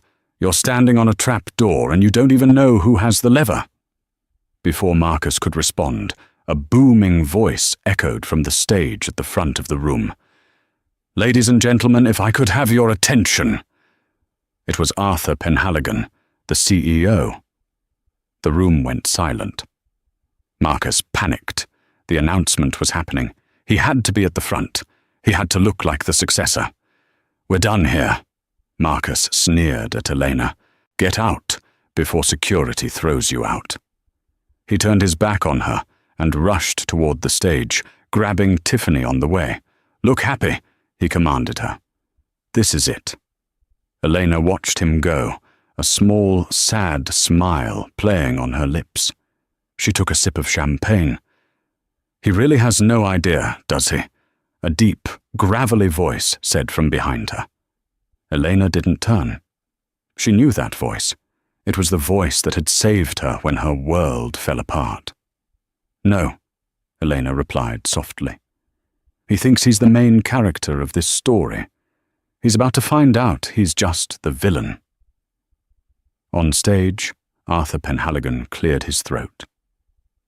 As you know, Vanguard Global has been looking for a strategic partner, a force to take us into the next century. Tonight, I am not just announcing a successor, I am announcing an acquisition. Marcus froze. Acquisition? That wasn't part of the plan. He was supposed to be promoted, not merged. Vanguard Global has been acquired, Arthur continued, his face pale but smiling, by the Blackwood Consortium. A collective gasp ripped through the room. The Blackwood Consortium was a myth, a financial empire run by Julian Blackwood, a man who was notoriously private, ruthlessly efficient, and wealthier than God. And, Arthur said, gesturing to the back of the room, Mr. Blackwood is here tonight to introduce his new board of directors. The heavy oak doors at the back of the room opened again. Marcus spun around, his heart pounding. If Blackwood was here, he needed to impress him. He needed to show he was the top dog at Vanguard. But Julian Blackwood didn't walk in alone. He walked in with a security detail that looked like special forces and an air of authority that made Marcus feel like a child. Julian was tall, with silver-streaked black hair and eyes like cold steel. He wore a tuxedo that cost more than Marcus's car. He walked straight past the line of eager executives. He walked straight past Marcus, who had his hand extended for a handshake. Julian Blackwood stopped directly in front of Eleanor. The room went dead silent. Marcus watched, his mouth hanging open, as the terrifying billionaire softened his expression. Julian reached out, taking Elena's hand in his, and bowed his head slightly. I believe, Julian said, his voice carrying across the silent room, that you promised me the first dance, Mrs. Vance. Elena smiled. and for the first time that night, it was genuine. "I believe I did, Mr. Blackwood." The orchestra began to play a Viennese waltz, the swelling strings filling the vacuum of silence in the grand ballroom. Marcus Thorne stood rooted to the spot, his mouth tasting like ash. He watched as Julian Blackwood, a man whose net worth could buy small countries, placed a hand firmly on Eleanor's waist.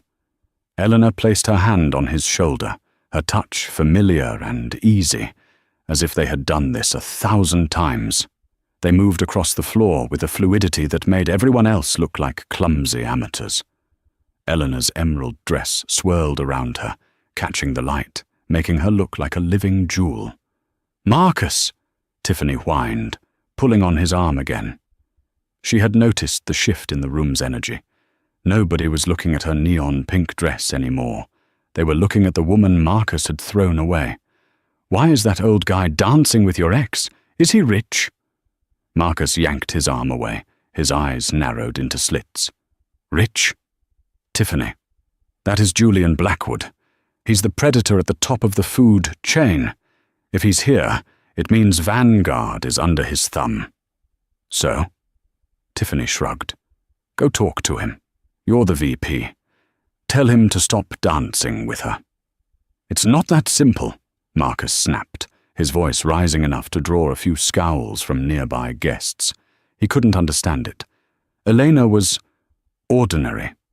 That was why he married her. She was safe, domestic, and uncomplicated. She made pot roasts and clipped coupons. She didn't know how to waltz with billionaires. She didn't know how to wear diamonds that looked like they belonged in the Tower of London. Or did she? On the dance floor, the conversation was far more intimate. "You're enjoying this," Julian murmured, his lips brushing her ear as he spun her. His voice was a low rumble that vibrated through her chest. Elena looked up at him, her eyes sparkling. "Is it a crime to enjoy justice, Julian? You saw his face. He looks like he swallowed a lemon whole." "He looks like a man realizing he sold a diamond to buy a rhinestone," Julian corrected, glancing briefly at Tiffany, who was currently trying to take a selfie with a disinterested waiter. "Are you sure you want to go through with the rest of the plan? We can stop now. You've made your point." Elena's grip on his shoulder tightened slightly. "No. He didn't just leave me, Julian. He erased me. For 10 years, I fixed his spreadsheets. I wrote his speeches. I gave him the strategy that got him promoted to VP.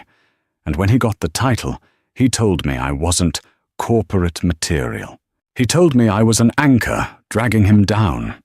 I need him to know exactly who the anchor was." Julian's eyes softened. He pulled her imperceptibly closer. "Then let's burn his kingdom down, my love." The music swelled to a crescendo. In a move that shocked the conservative crowd of Vanguard Global, Julian dipped Elena low. It was a passionate, theatrical move. And then, as she rose, Elena didn't pull away. She leaned in and pressed her lips to Julian's. It wasn't a polite peck. It was a claim. It was a kiss that spoke of intimacy, power, and a shared secret. A collective gasp rippled through the room. Marcus felt like he had been punched in the gut. He dropped his champagne glass. It didn't break on the carpet, but the liquid splashed over his polished shoes. She kissed him," Marcus stammered. "Wow," Tiffany said, actually impressed. "She's got game." Marcus saw red. Rationality left the building. He forgot about the merger. He forgot about his career. All he saw was his property, because in his mind, Elena was still his, being touched by another man. He stormed onto the dance floor. "Marcus, no!" George Halloway whispered as Marcus brushed past him. But it was too late. Marcus marched right up to the couple as the music faded. "Get your hands off her." The room went deadly quiet. The other dancers stopped. The orchestra hesitated. Julian Blackwood slowly turned his head. He didn't release Elena. He kept his arm possessively around her waist, looking at Marcus with the mild annoyance of a lion dealing with a buzzing fly. "I beg your pardon?"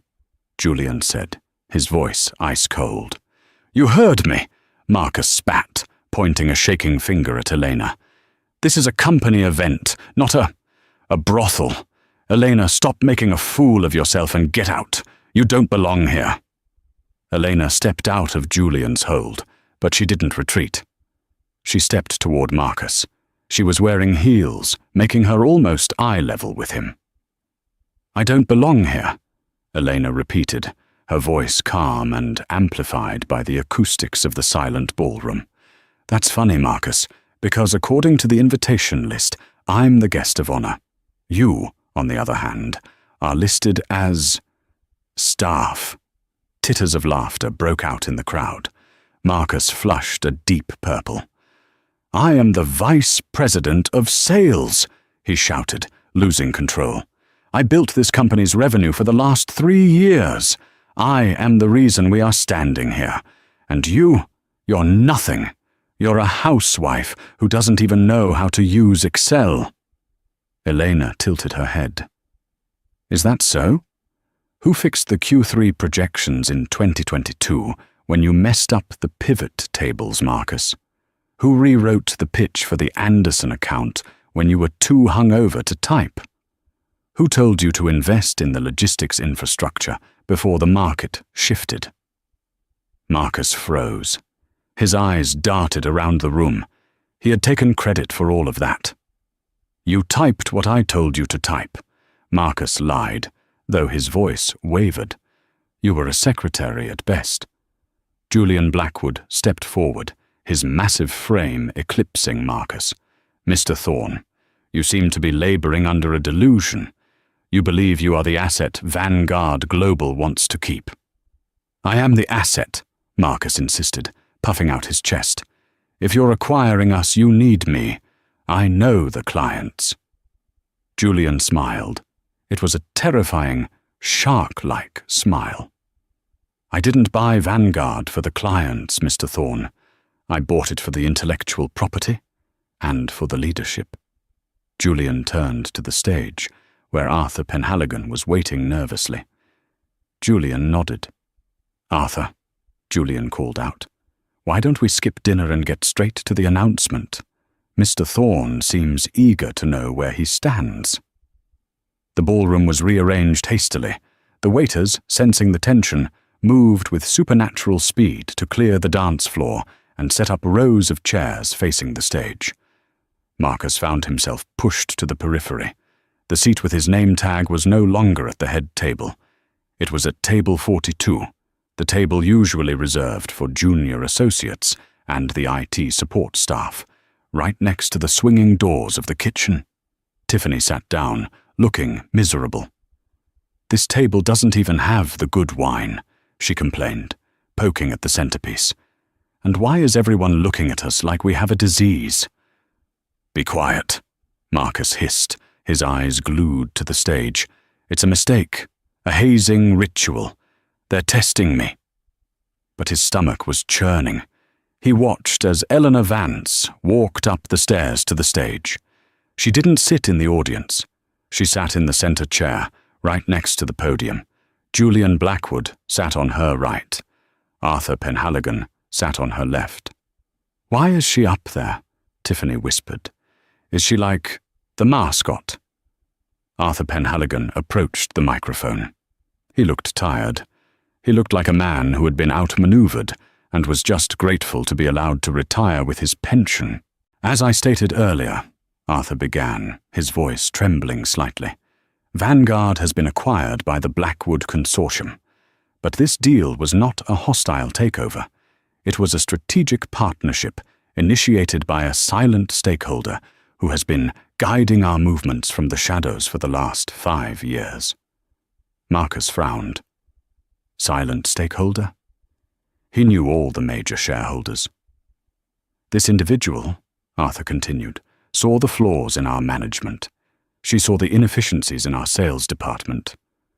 Arthur refused to make eye contact with Marcus at table 42, and she quietly began accumulating voting rights through shell companies, preparing for a restructuring that would save us from bankruptcy. Bankruptcy? Marcus scoffed. The company was doing fine. He had hit his targets. We were bleeding money, Arthur admitted, as if reading Marcus's mind. The sales numbers were inflated by risky short-term deals. Deals, he paused, orchestrated by our VP of sales. The room turned to look at Marcus. He felt the heat rising up his neck. Those deals were genius. They brought in cash fast. The Blackwood Consortium agreed to step in only on one condition, Arthur said, that the person who identified the rot, the person who actually understands the long-term vision of this company, takes the helm as the new chairwoman of the board. Arthur gestured to the woman in the emerald dress. Ladies and gentlemen, please welcome the majority shareholder of Vanguard Global, Ms. Elena Vance. The applause was thunderous, led by Julian Blackwood himself. Marcus felt the world tilt on its axis. The noise of the clapping sounded like roaring water in his ears.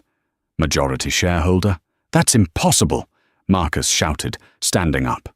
He knocked his chair over. She's broke. I gave her a pitiful settlement. She doesn't have money. Elena stood up. She approached the microphone. She didn't shout. She didn't look angry. She looked like a judge delivering a sentence. You're right, Marcus, Elena said into the mic. I didn't have money. My parents were teachers. When we met, I was a broke student. She looked out over the crowd, her eyes locking onto his. But I had a grandfather I never mentioned to you. You never asked about my family, remember? You said they were irrelevant to your career. A few gasps from the crowd. My grandfather was Silas Vance, Elena revealed. The name dropped like a bomb. Silas Vance was an oil tycoon from Texas, a legend who died 10 years ago. Everyone assumed his fortune had been donated or lost. He left everything to me in a trust, Elena explained, accessible only when I turned 30 or if I got divorced. The irony hung in the air, thick and suffocating. I didn't touch it because I wanted to build a life with you, Marcus. I wanted us to be partners. I tried to help you with your work because I loved you, and I happened to have a double degree in economics and strategic management. Something else you never bothered to ask about. Marcus stood there, his mouth opening and closing like a fish. He remembered now. The framed diplomas in the garage. He had told her to pack them away because they cluttered the space he needed for his golf clubs. But, Elena continued, her voice sharpening, when you brought a 23-year-old intern into our bed, when you told me I was too old, too boring, and too stupid to understand your world, I decided it was time to access the trust. She gestured to Julian. I called Mr. Blackwood.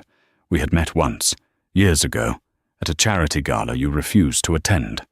I pitched him a plan to save Vanguard from your reckless sales strategies. He agreed. We've been buying stock for 6 months.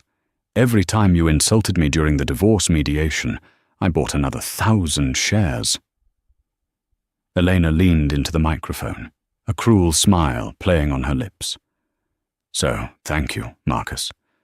Your cruelty literally bought me this company. The room erupted. Some people were laughing, others were applauding in shock. Marcus looked at Tiffany. She was staring at Elena with wide, admiring eyes. She owns the company? Tiffany asked slowly. Shut up, Marcus screamed. He looked around wildly. He had to fix this. This was a nightmare. He scrambled away from the table and ran toward the stage. Security guards stepped forward, but Julian raised a hand to stop them. He wanted to see this. Marcus reached the edge of the stage, looking up at Eleanor like a beggar. Eleanor, honey, he panted, his face slick with sweat. Look, this is... This is a big misunderstanding. I didn't mean those things. The stress, the job, it got to me. But we were a team. We can still be a team. I can run sales for you. I know the team better than anyone." Eleanor looked down at him. It was the look one gives to a cockroach before stepping on it. "Run sales?" Elena asked. "Marcus, didn't you check your email before you walked in tonight?" "My email?" "Your company email," Elena said pleasantly. "I had IT deactivate your access at 6 p.m., but before they did, they sent a termination notice." "Termination?" Marcus choked. "You're fired, Marcus," Elena said, her voice ringing with finality, "for gross negligence, conflict of interest, and, oh yes, bringing a non-vetted civilian into a confidential shareholder meeting." She pointed at Tiffany. "Escort Mr. Thorne out," Elena commanded the security team, "and his guest." "Wait!" Tiffany yelled, jumping up. She looked at Marcus, then at the billionaire on stage. She made a split-second calculation. She ripped her hand away from Marcus. "I'm not with him!" Tiffany shouted, running toward the stage. "He lied to me. He told me he was going to be CEO. I didn't know he was a loser. Elena, Ms. Vance, I can type. I can get coffee. Don't kick me out." The humiliation was total. Even his mistress was defecting in real time. "Get them both out," Julian Blackwood ordered, his voice like thunder. Two massive guards grabbed Marcus by the arms. As they dragged him backward, kicking and screaming about his rights, he watched Elena turn back to Julian. Julian took her hand, kissed the knuckles, and whispered something that made her laugh, a free, happy laugh that Marcus hadn't heard in years. The doors slammed shut, leaving Marcus in the cold hallway of the Plaza Hotel. But the story wasn't over. Marcus Thorne wasn't a man who accepted defeat. He was a man who got even. And he knew one thing about Eleanor.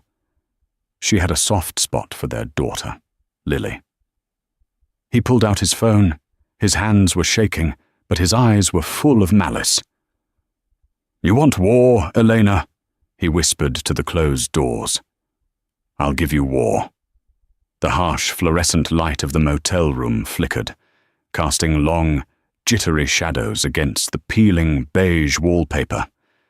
It was a far cry from the penthouse suite Marcus Thorne was used to, but after his corporate credit cards were declined at 3 different hotels, the roadside inn was his only option. He paced the small room, his tuxedo shirt unbuttoned, a glass of cheap whiskey in his hand. On the bed sat a man named Barry Slocum, a freelance journalist known for destroying reputations for the right price. "So let me get this straight," Slocum said, tapping on his iPad with a greasy finger. "You're saying the new owner of Vanguard Global, this Elena Vance, didn't just inherit the money? You're saying she conspired with Julian Blackwood to steal the company from you while you were still married?" "It's worse than that," Marcus lied smoothly. He had always been a good salesman, and this was the pitch of his life. They were having an affair for years. While I was working 18-hour days to build that company, she was funneling my proprietary strategies to Blackwood. She used me, Barry. She's a predator. And now she's trying to take my daughter. Slocum grinned, showing yellowed teeth. "Billionaire tycoon and adulterous housewife destroy local hero." That's the headline. The public hates the elite, Marcus. They'll eat this up. But I need proof about the daughter. Marcus stopped pacing. He pulled out a crumpled legal document. It was a hastily drafted emergency custody order. "She's living with Blackwood now," Marcus said, his voice trembling with fake emotion. A man known for his ruthless appetites. "I am filing for emergency full custody tomorrow morning on the grounds of moral endangerment. I'm a father fighting for his little girl against a Goliath." Slocum snapped a picture of the document. "This goes live in an hour." By tomorrow morning, Elena Vance won't be the Queen of New York. She'll be a pariah. The next morning, the world exploded. Elena Vance sat in the sunroom of Julian Blackwood's expansive Long Island estate. The view of the ocean was usually calming, but today the serenity was shattered by the television screen. Shocking allegations against the new chairwoman of Vanguard Global, the news anchor announced. Disgraced executive Marcus Thorne claims he was the victim of a corporate coup and a broken marriage orchestrated by billionaire Julian Blackwood. Furthermore, Thorne alleges he is being blocked from seeing his 8-year-old daughter, Lily. Elena dropped her coffee mug. It shattered on the tile floor, the dark liquid spreading like a stain. "He wouldn't," she whispered. "He ignored Lily for years. He missed her birthdays. He didn't even know the name of her school." Julian entered the room, his face grim. He was already on the phone. "Kill the story. I don't care how much it costs. Buy the paper if you have to." He hung up and looked at Eleanor. "It's trending everywhere.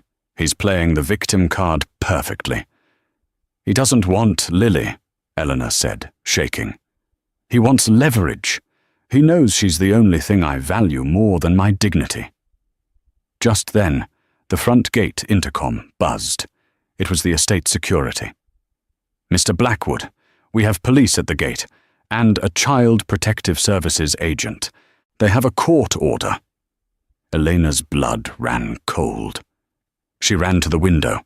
Outside the massive iron gates, a swarm of paparazzi cameras flashed like lightning. A police cruiser was pushing through the crowd. "He got an emergency injunction," Julian realized, his fists clenching. "He must have found a judge who hates me, or one he bribed." "They can't take her," Elena cried, rushing toward the stairs where Lily was still sleeping. "She doesn't even know him. He's a stranger to her." But the law was a blunt instrument. 20 minutes later, Eleanor stood in the driveway, tears streaming down her face, as a stern-faced social worker led a confused and crying Lily into a government vehicle. "Mommy!" Lily screamed, reaching out the window. "Where are they taking me? I want to stay with you." "It's just for a few days, baby," Elena choked out, held back by Julian's arm. "I promise, I'm coming to get you." Marcus was there, too. He stood by his rental car, wearing a modest sweater and slacks, looking every bit the grieving father. He looked at Elena, then at Julian. He didn't say a word. He just smirked, a cold, triumphant curl of his lip, and tapped his wrist where a watch would be. Tick-tock. As the convoy drove away, leaving Elena collapsing into Julian's chest, Marcus's phone buzzed. He ignored the call from Tiffany. He sent a text to Elena's number. The Docks 42 warehouse was a relic of a bygone industrial era, rusting metal, dripping water, and the smell of salt and rot. It was the kind of place deals were made when the law wasn't invited. Marcus stood in the center of the empty floor, illuminated by a single hanging bulb. He felt invincible. The media was on his side. The law had given him the girl. And now, the woman who humiliated him was about to hand him back his kingdom. The heavy metal door creaked open. Elena walked in. She was no longer wearing the emerald gown. She wore a sharp black trench coat, her hair pulled back tight. She looked pale, her eyes red-rimmed from crying, but her steps were steady. "Where is she?" Elena demanded, her voice echoing in the vast space. "Where is Lily?" "Safe," Marcus said, leaning against a crate. "She's with a court-appointed guardian for the night. But tomorrow? Who knows? Maybe I'll take her to Switzerland. Or maybe I'll just put her in a boarding school and forget to visit. That's what rich dads do, right?" "You monster," Elena hissed. "You don't love her. You never did." "Love doesn't pay the bills, Elena," Marcus shouted, his composure cracking. "You took everything from me. You embarrassed me in front of the entire city. Did you think I would just walk away?" He pulled a document from his jacket pocket. "This is a transfer of ownership," Marcus said, holding it out. "You sign over 51% of Vanguard Global to me, and you reinstate me as CEO.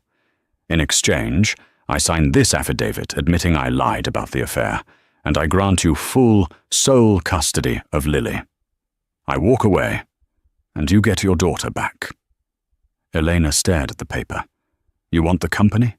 That's all this is about? You'd traffic your own child for a title?" "It's my legacy," Marcus screamed. "Sign it." Elena walked forward slowly. She reached into her coat pocket. Marcus flinched, expecting a weapon, but she pulled out a pen. "You're pathetic, Marcus," she said quietly. "You think power comes from a title. You think respect comes from fear. Just sign the damn paper." Elena uncapped the pen. She hovered it over the document. Marcus's heart raced. He had won. He had actually won. "There's just one problem with your plan," Elena said, pausing. "What?" Marcus snapped. "You assumed I came alone." Marcus laughed. "I checked the perimeter. No cops, no Blackwood. Just you." "I didn't bring Julian," Elena said, her eyes turning icy. "I brought the truth." From the shadows of the warehouse rafters, a red light blinked, then another. Then a massive projection screen rolled down from the ceiling, something Marcus hadn't noticed in the dark. "What is this?" Marcus backed away. Suddenly, the screen lit up. The audio boomed through the warehouse speakers. It was a video.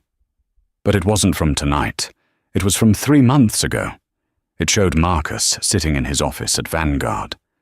But he wasn't working on sales. He was meeting with a man, a notorious competitor from a rival firm, explicitly discussing how to sabotage Vanguard's stock price so he could buy it cheap later. "I'll tank the Q4 numbers," Video Marcus said with a sneer. "The old man, Arthur, won't notice. Once the stock drops, we buy in, and I take over." The video cut to another clip. Marcus forging signatures on expense reports. Marcus laughing about hiding assets in the Cayman Islands during his divorce proceedings to cheat Eleanor out of her settlement. Marcus stared at the screen, his face draining of color. "Where? How did you get this?" "I told you, Marcus," Eleanor said, capping the pen and putting it back in her pocket. "I was the one fixing your spreadsheets. I had your passwords. I had access to your cloud backups. I've been recording everything you did on your work devices for the last year." This is illegal," Marcus stammered. "Actually," a voice boomed from the entrance behind him. "Since it was on company property and company servers, it's entirely legal. It's called a compliance audit." Marcus spun around. Julian Blackwood stood in the doorway. But he wasn't alone. Behind him were 6 federal agents wearing FBI windbreakers. "Marcus Thorne," the lead agent shouted, stepping forward with handcuffs. "You are under arrest for corporate espionage, embezzlement, wire fraud, and perjury." "No." Marcus backed away, stumbling over a crate. "You can't! I have the girl! I have custody!" "Not anymore," Julian said, stepping into the light. He looked calm, deadly. "While you were busy blackmailing Elena, my legal team presented this evidence to the emergency judge. The custody order was revoked 10 minutes ago. Lily is already back at my estate, watching cartoons and eating ice cream." Marcus looked from Eleanor to Julian to the FBI agents. The walls were closing in. His narrative, his leverage, his future. It was all dissolving like sugar in hot water. "Elena, please!" Marcus fell to his knees, tears streaming down his face. Real tears this time. Tears of a man who knew his life was over. "Don't let them take me. I'm Lily's father. Think of Lily. She can't have a father in prison." Elena walked over to him. She looked down at the man she had wasted 10 years on. the man who had called her boring, the man who had tried to sell their child for a CEO chair. She leaned down, her voice a whisper that cut deeper than any knife. "You're right, Marcus.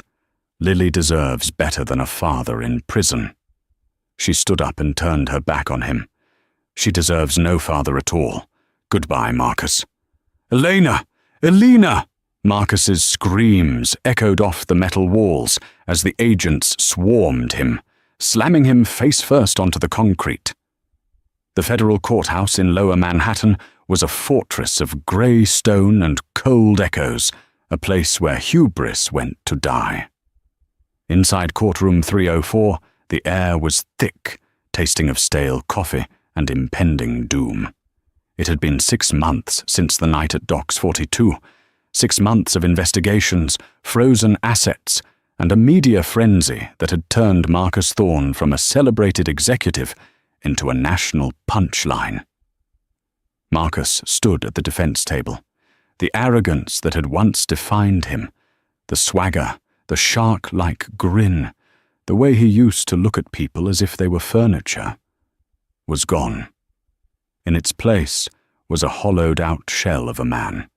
His prison-issued orange jumpsuit hung loosely on a frame that had lost 20 pounds. His skin was sallow, the result of months without sunlight or expensive skincare routines. He gripped the edge of the table, his knuckles white. He didn't look at the jury. He knew they hated him. He didn't look at the press gallery. He knew they were sketching his defeat. Instead, he looked at the back row of the gallery. There she was, Elena. She sat with a posture of absolute grace, wearing a cream-colored wool suit that cost more than Marcus's first car. She wasn't smiling. She wasn't frowning. She was simply present. Beside her sat Julian Blackwood, the titan of industry, looking like a dark sentinel. Julian's hand rested protectively on the bench behind Eleanor, not touching her, but close enough to signal to the world, "She's with me." "Mr. Thorne," the voice of Judge Reynolds boomed from the bench, cutting through Marcus's spiraling thoughts. The judge was an older man with eyes like flint, eyes that had seen every variety of white-collar criminal New York had to offer. "Please rise for sentencing." Marcus's lawyer, a court-appointed defender who had clearly given up weeks ago, nudged him. Marcus stood, his legs trembling.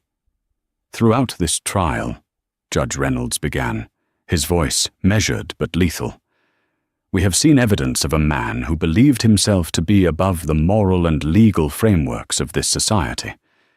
You didn't just embezzle funds, Mr. Thorne. You didn't just engage in corporate espionage." The judge paused, shuffling the papers on his desk. The sound was deafening in the silent room. "You weaponized the legal system against the mother of your child. You attempted to barter custody of an 8-year-old girl for a CEO title. The recordings presented by the prosecution paint a picture of a man so consumed by narcissism that he viewed his own family as currency to be traded." Marcus felt a lump form in his throat. He wanted to scream. He wanted to tell them that he did it for the legacy, for the family name. But the words died in his chest. "Your defense counsel argues for leniency, citing your past career achievements," Judge Reynolds continued, taking off his glasses. "But character is not measured by stock prices. It is measured by what we do when we think no one is watching. And when no one was watching, Mr. Thorne, you were a monster." The judge banged the gavel. The sound echoed like a gunshot. "For the counts of grand larceny, securities fraud, and extortion, I sentence you to 15 years in federal prison without the possibility of parole for the first 10. You are remanded into custody immediately." 15 years. The number hung in the air. A collective exhale went through the courtroom. Reporters began typing furiously on their phones. 2 federal marshals moved toward Marcus. As they clicked the handcuffs onto his wrists, cold, heavy metal against bone, Marcus turned his head one last time. He needed Eleanor to look at him. He needed her to acknowledge him, even if it was with hatred. Hate would mean he still mattered. Hate would mean he was still a player in her life. "Elena!" he rasped, his voice cracking. Elena didn't turn. She didn't even blink. She was looking down at her phone, showing something on the screen to Julian.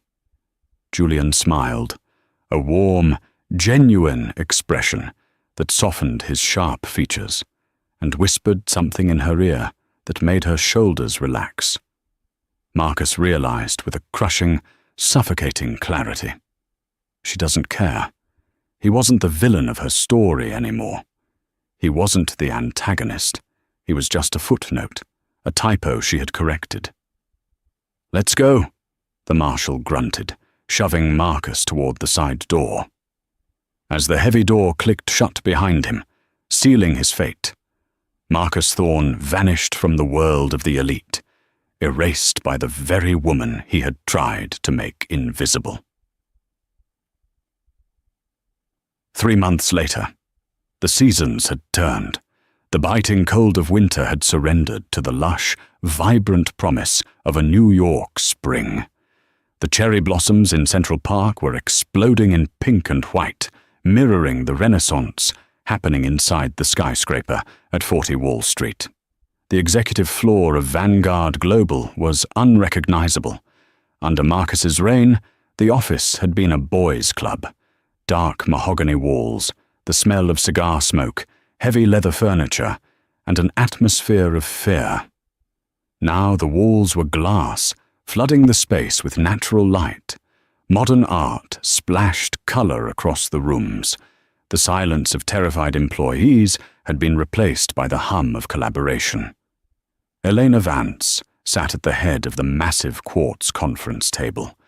She was reviewing the Q2 projections. "Revenue is up 14%, George Holloway said, looking at the tablet in his hands with genuine admiration. George had been skeptical of Eleanor at first, but after 6 months of her leadership, he was her most loyal general. And the new ethical sourcing initiative, the public loves it. Our brand approval rating is the highest it's been in a decade. "Good," Eleanor said, her voice steady and authoritative. "But let's not get comfortable, George. We need to finalize the merger with the European logistics team by Friday. I don't want any loose ends." "Understood, Ms. Vance." As the team filed out, Eleanor leaned back in her chair, taking a moment to breathe. She spun the chair around to look out at the skyline. It was a view she used to think belonged only to men like Marcus. Now, it was hers. Her intercom buzzed. "Ms. Vance, you have a visitor. She doesn't have an appointment, but she says it's personal. Her name is Tiffany Ray." Elena stiffened. Her hand hovered over the button. Tiffany, the neon pink dress, the giggle, the woman who had been the catalyst for the worst year of her life. "Send her in," Elena said after a long pause. A moment later, the glass doors opened. Tiffany Ray walked in, but this wasn't the girl from the gala. The heavy, caked-on makeup was gone, revealing a face that looked younger, freckled, and tired. She wore a simple pair of black slacks and a modest blouse. She carried a white paper bag, twisting the handles nervously. "Ms. Vance," Tiffany said, her voice small. She stood near the door, as if afraid to step on the expensive carpet. I wasn't sure you'd see me." Elena stood up, crossing her arms. She didn't offer a smile, but she didn't attack. "I have 5 minutes, Tiffany. Why are you here?" Tiffany took a breath and stepped forward. "I wanted to apologize. Properly. I know I said it at the gala when he got arrested, but I was scared then. I was just trying to save my own skin." She placed the white bag on the edge of the desk. "I'm not in marketing anymore," Tiffany continued, looking down at her shoes. "I went back home to New Jersey. I'm working at my uncle's bakery. I made these. They're lemon tarts. I remembered reading in an old company bio that you liked citrus. Elena looked at the bag, then back at Tiffany. You came all the way from Jersey to bring me pastries. I came to tell you that you were right, Tiffany said, tears welling in her eyes. He told me I was special. He told me I was smarter than you, prettier than you. He made me feel like a queen, so I wouldn't notice he was using me as a pawn.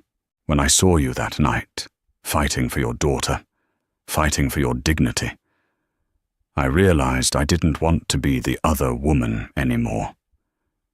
I want to be the kind of woman who builds her own empire. Elena's expression softened. She walked around the desk and stood in front of Tiffany. She saw the girl for what she was, another victim of Marcus's manipulation, just at a different stage. He was a master of making us feel small so he could feel big, Elena said quietly. Forgiveness is a heavy thing to ask for, Tiffany. I can't say I've forgotten. But I don't carry the anger anymore. It's too heavy to carry up the stairs to this office. Tiffany wiped her eyes. Thank you. That's more than I deserve. Take a piece of advice, Elena added as Tiffany turned to leave. Don't let your story end with being the mistress. Write a new chapter. One where you're the protagonist. Tiffany smiled, a real, shaky smile. I'm trying. I started night school, business administration. Good luck, Tiffany. As the door closed, Elena let out a long breath. It felt like the final ghost of the past had just been exorcised from the building. I hope those are lemon tarts, a deep baritone voice came from the private elevator entrance. Elena turned, a smile instantly breaking across her face. Julian Blackwood leaned against the doorframe, looking impossibly dashing in a charcoal suit, holding 2 bottles of sparkling water. You were eavesdropping, Elena accused playfully. I was providing backup, Julian corrected, walking over to her. In case you needed someone to look menacing. But you handled it with your usual terrifying grace. He reached the desk, opened the bag, and took a tart. Not bad. Redemption tastes like lemon zest. Elena laughed, the sound bright and free. It's over, Julian. Really over. Marcus is gone. Tiffany is moving on. The company is safe. It is, Julian agreed. He brushed a crumb from his lip and looked at her. His expression shifted. The playfulness vanished, replaced by an intensity that made Eleanor's heart hammer against her ribs. Since the decks are cleared, Julian said, and since you are currently the most powerful woman in New York City, I have a business proposition. Oh? Eleanor raised an eyebrow, leaning against her desk. I'm listening, but my consultation fees are high, Mr. Blackwood. I'm not looking for a consultant, Julian said. He reached into his jacket pocket. I'm looking for a partner, a permanent one. Eleanor's breath hitched as he produced a small, velvet box. It wasn't black or red. It was a deep, rich emerald green. Julian didn't get down on one knee. That wasn't their style. They were equals. He stood right in front of her, eye to eye. Elena, he said, his voice rough with emotion. I have watched you walk through fire. I saw you when you were broken, and I watched you rebuild yourself into titanium. I don't love you because you need saving. I love you because you don't. He opened the box. Inside sat a vintage ring, a massive, square-cut emerald surrounded by diamonds. It matched the dress she had worn the night she took her life back. It matched the fire in her eyes. I want to wake up every morning and wonder what you're going to conquer next, Julian whispered. I want to stand beside you while you rule the world. Marry me, Elena. Let's merge our empires. Elena looked at the ring, then up into the eyes of the man who had treated her like a queen when she had nothing. You know, Elena whispered, tears spilling over her lashes. Most men are intimidated by me now. I'm terrified of you, Julian grinned. That's why I have to marry you. It's the only way to ensure my safety. Elena laughed through her tears and nodded. Yes. Yes, Julian. Let's rule the world. He slid the ring onto her finger. It fit perfectly. As he pulled her in for a kiss, the sun dipped below the horizon, painting the New York skyline in shades of gold and violet. It wasn't a fairy tale ending. Fairy tales were for children who needed magic to save them. This was a reality forged in steel and resilience. Elena Vance wasn't a princess waiting in a tower. She was the dragon, she was the knight, and she was the queen. And she had finally won the war. And that is the story of how one woman turned her deepest heartbreak into her greatest victory. Elena proved that dignity is quiet, but calmer. Calmer is loud, and it wears emerald velvet. Marcus thought he could discard her like an old toy, but he forgot the golden rule of life. Be careful who you step on while climbing the ladder, because you might have to look them in the eye on your way down. If you enjoyed this story of justice, revenge, and sweet redemption, please smash that like and share video